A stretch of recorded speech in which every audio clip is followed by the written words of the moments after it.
Hi everyone, this is Nicola from The Puppy Nanny. So today's video we're going to be working on how to teach a leave.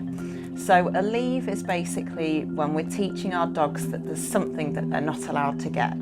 So typically when I first start teaching a leave, it's normally leaving a piece of food. So for example, it might be that you've put a piece of food on the floor that you want them to leave, or it might be that you put a piece of food in your hand that you want them to leave.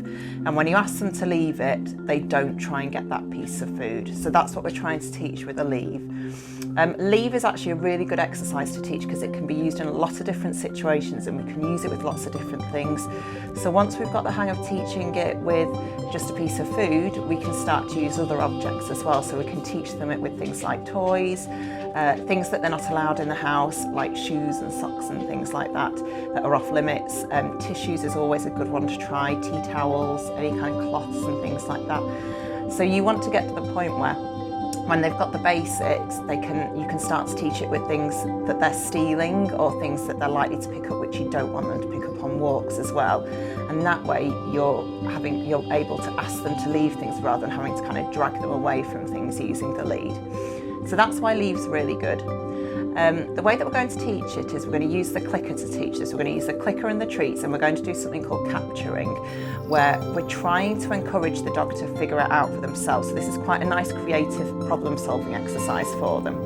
So what we're going to do, and I'm going to show you a video in a minute, is in one hand we're going to have one treat that our dogs are leaving, and in the other hand we're going to have our clicker and a little handful of reward treats as well.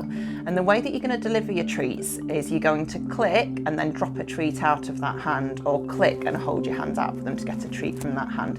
So they're only ever going to be getting treats as a reward for this exercise from the hand that's got the clicker in. The other hand, which has got the treat in, is going to be the one that they're leaving. So the treat that they're leaving in the hand on its own, you're going to keep that in a closed fist. You're going to hold that in front of your dog and let them sniff it. And you're waiting for them to do any movement which is moving away. So they might look away from it, and they might do a sit, they might just like take a step back. And as soon as they do that, what you're going to do is you're going to click with the other hand and give them a treat from that hand. So if they're trying to get it from the hand they're not supposed to be getting it from, we're just ignoring that completely. And then as soon as they move away from it, even a tiny little bit, that's when we're going to reward it. That's when we're going to click and treat. Okay, so I'm going to show you a video that I did when I was teaching this to Lily the German Shepherd. So Lily's a 7-month-old German Shepherd puppy. So we'll have a look at the video and I'll talk you through what I'm doing as we go through. Okay, here we go.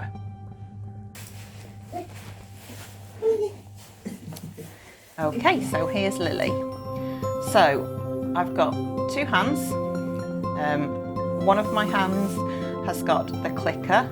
So my hand on the left has got my clicker and the treats that I'm using as a reward in. So they're all lined up there. Then in my other hand, my right hand is just one little treat, which is going to be the one I'm teaching her to leave.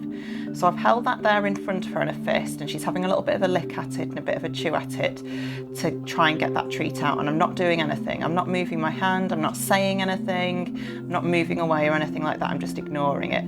When she moves away, what I'm going to do is I'm going to click and then I'm going to treat her. So she's still trying a little bit to get it. She's got herself comfy. She's got herself into a lie down. And then when she's moved away, I'm clicking and then I'm letting her have that treat as a reward. So I'm just stocking up on my treats now. Just making sure I've got plenty ready to go. I normally like to count out maybe 3 or 4 treats, so I can do this 3 or 4 times, give them a little break and then count a few more treats out. Should we try it again? So here we go again.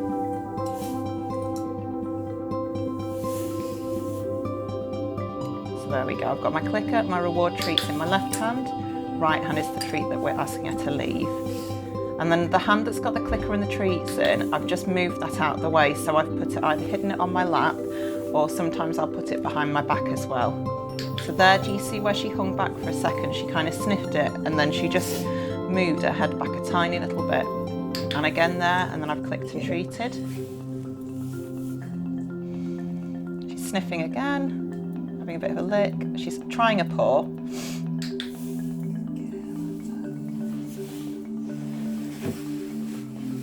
I'm being quite careful not to click and treat the paw because I don't want her to get confused and think it's paw.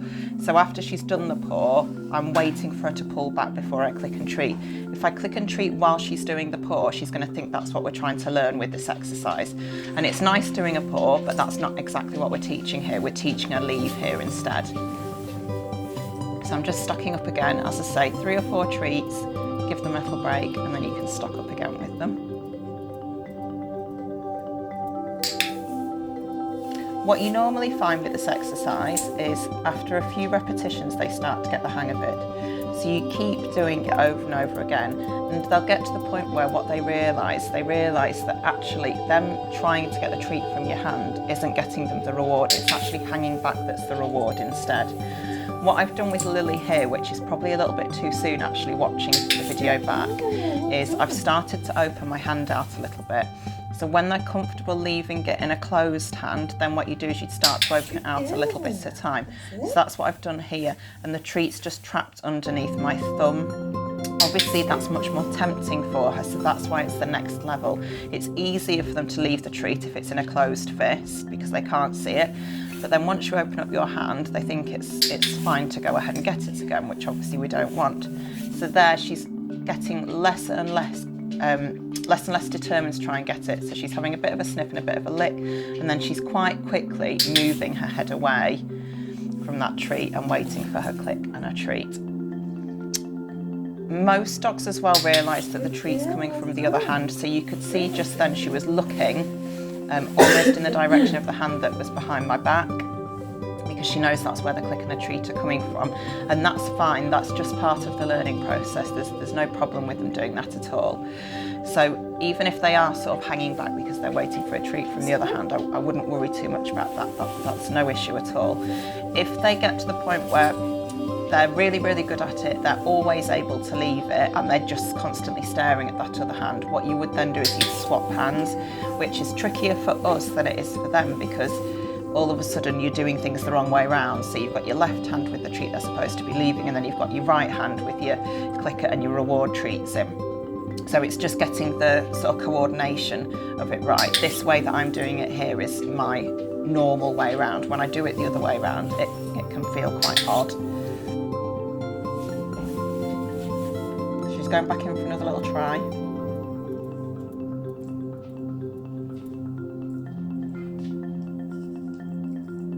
No, she's just backing off and looking at it, so then she gets a click and a treat. I'm clicking before my hand comes out from behind my back. So while my hand's behind my back, I'm clicking and then I'm bringing the treat out. I don't want to bring my hand out first and then click, because that's going to confuse her. She needs to hear the click sound as soon as she moves back, rather than my hand comes out first and then she hears the click sound, because we need her to associate the click sound with that moment when she moves her head away.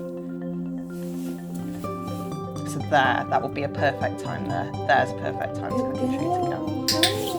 Really good. That's it, so when she moves back there.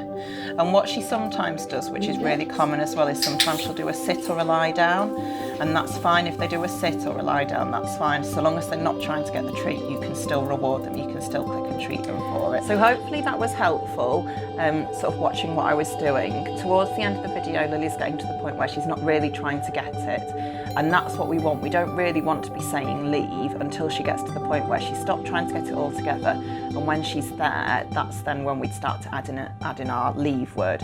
And what you would do is you would say it when she leaves, so you'd wait for her to pull her head away, and then once she's moved her head away, then you would say leave and then click and then treat. So she starts to pair the word leave with that action of actually moving her head away. And then, as I say, once she's got the hang of that, then we can start to do it with other things like toys and things that she's not supposed to have. One really important thing just to mention when we're teaching the leave is a lot of the time people will get confused between leave and wait, and swap as well, those sort of 3 exercises. So just to kind of go through them now, leave it's if you don't want them to pick something up. It's not something they've already got, it's something that's on the floor or in your hand or something that's moving past which you don't want them to get. Leave isn't used when they've already got something in their mouth, okay? Swap is used when they've already got something in their mouth. So swap is they've got something in their mouth and you want to try and get it off them. So that's swap. And wait is if they've got to wait for something and they're going to get it eventually. So I normally use wait at meal times. Wait is a really good one to do with your food bowl because they've got to have a little bit of self-control before that food bowl gets to the floor, but then they are going to go and get it eventually. So with wait, they know that they've just got to hang on for a bit and they are going to be able to go and get it afterwards. Okay, so I hope that's been helpful. Have a good go. And as I say, lots of progressions that we can work through with this one as well. All right, thank you.